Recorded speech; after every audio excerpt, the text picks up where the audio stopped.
আচ্ছা, sudden change কেমন লাগে? তোমরা কতটা নিতে পারো বলো তো? আমি না ঠিক নিতে পারি না। সকালবেলা বেশ ভালো ওয়েদারে ঘুম থেকে উঠলাম। ৭টা অবধি তো নিজের রেগুলার কাজ করলাম, সুমন বেরিয়ে গেল।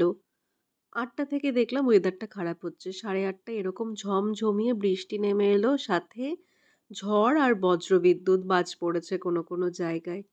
আমার তখন একটাই চিন্তা, কি করে আমি ডিউটিতে যাব? কি করে টাইমটা মেইনটেইন করব? এইরকম সাডেন চেঞ্জ না আমি ঠিক মানতে পারি না। যদি সকালে ঘুম থেকে উঠেই দেখতাম যে হ্যাঁ, এরকম কিছু হতে পারে, তাহলে ব্যাপারটা আলাদা ছিল আমার পক্ষে। যাই হোক, বৃষ্টি দেখতে, দেখতে একটা নতুন পেন বের করলাম। আমার পেনের একটু শখ আছে। আর ক্লাস 11 এর আজকে টিউশন ছিল। সেটাই নোটস তৈরি করে নিয়েছিলাম সকালবেলা।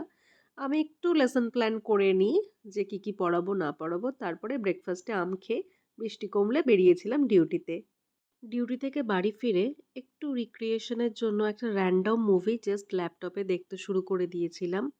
তারপরে আফটার টিউশন সন্ধ্যাবেলা ছিল একটা ইনভিটেশন।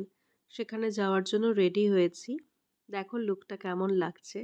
আর ফোনের পেছনটা আমার না গ্লাসের ছিল। সেটা পুরো ফেটে গেছে।